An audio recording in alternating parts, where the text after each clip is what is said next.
Innal hamdalillah nahmaduhu wa nasta'inuhu wa nastaghfiruh wa na'udzu billahi min syururi anfusina wa min sayyiati a'malina man yahdihillahu fala mudhillalah wa man yudlilhu fala hadiyalah. Asyhadu an la ilaha illallah wa asyhadu anna Muhammadan abduhu wa rasuluhul lazi la nabiyya ba'da. Ikhwatu iman rahimakumullah.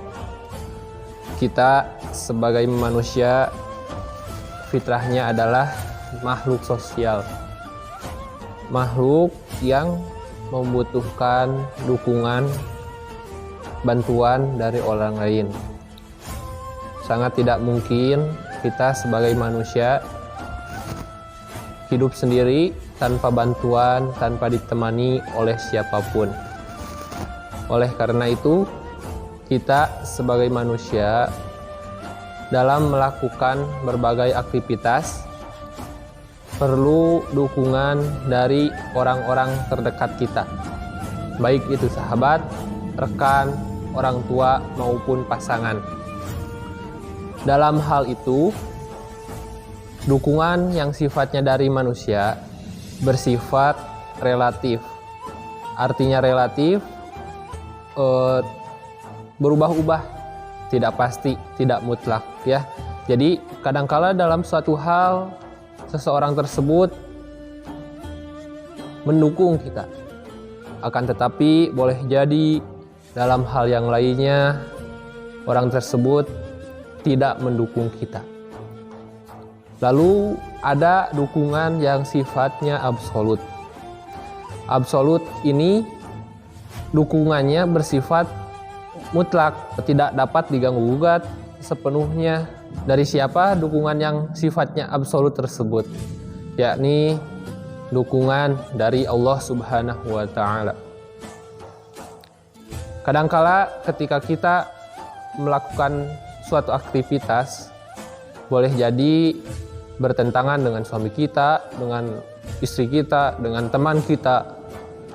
Tetapi ketika kita melibatkan Allah dalam aktivitas tersebut, maka dukungan tersebut berubah sifatnya menjadi mutlak dalam hal apapun, entah berbagai masalah atau pekerjaan. Dalam kisah Nabi Ibrahim, pada kala itu Nabi Ibrahim akan dibakar oleh Raja Namrud. Tentunya jika posisi kita ada di posisi tersebut, kita akan panik. Akan tetapi Nabi Ibrahim tetap tenang melaksanakan ketentuan dari Allah tersebut. Dan pada waktu itu Nabi Ibrahim ditawari bantuan oleh malaikat Jibril. Malaikat Jibril menawarkan bantuan, "Ya Ibrahim, apakah engkau memerlukan bantuanku?" Lalu Nabi Ibrahim menjawab, "Kepadamu Jibril, aku tidak membutuhkan bantuanmu, tetapi aku membutuhkan bantuan dari Allah." Maka dari itu, pada saat itu Nabi Ibrahim meminta bantuan kepada Allah, berdoa kepada Allah agar menurunkan pertolongannya. Lalu Allah Subhanahu wa Ta'ala memerintahkan api tersebut untuk menjadi sejuk kepada Nabi Ibrahim.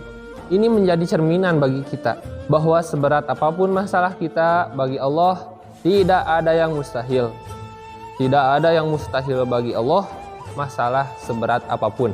Lalu di kisah Nabi Musa alaihissalam, pada waktu itu Nabi Musa dikejar-kejar oleh bala tentara Fir'aun, dan hingga pada saat itu Nabi Musa dan pengikutnya mentok di tepi laut. Maka dari itu otomatis Musa, khususnya pengikutnya, panik karena sudah tidak ada jalan pelarian. Namun kala itu Nabi Musa meminta bantuan kepada Allah. Lalu Allah memerintahkan kepada Nabi Musa untuk memukulkan tongkatnya ke lautan tersebut, dan terbelahlah lautan tersebut hingga bisa menjadi jalan bagi Nabi Musa alaihissalam. Dari dua kisah tersebut kita mendapat pelajaran, kita mendapat hikmah bahwa sesulit apapun masalah kita akan pasti ada solusinya dari Allah Subhanahu wa Ta'ala. Seperti yang saya sampaikan tadi, kembali lagi, manusia makhluk sosial, tidak mungkin hidup sendirian, pasti membutuhkan bantuan dari orang lain. Mungkin ketika kita meminta bantuan kepada orang lain, bisa jadi ditolak, bisa jadi dianggap sederhana. Tetapi ketika kita menggandu, meminta pertolongan kepada Allah Subhanahu wa Ta'ala, maka Allah akan menurunkan pertolongan tersebut.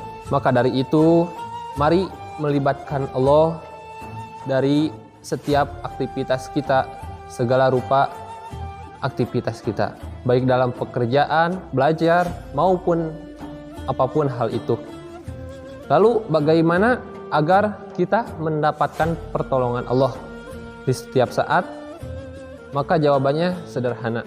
Cukup memperbanyak konektivitas kita dengan Allah. Maksud konektivitas kita dengan Allah adalah memperbanyak ibadah-ibadah kita.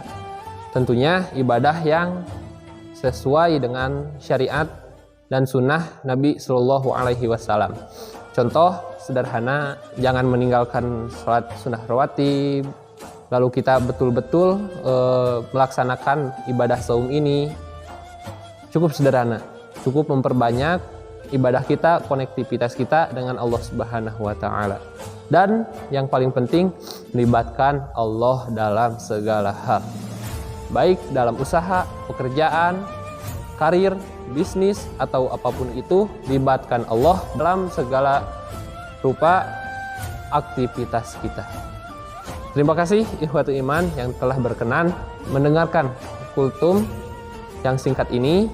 Mohon maaf apabila ada salah kata, mohon dimaafkan.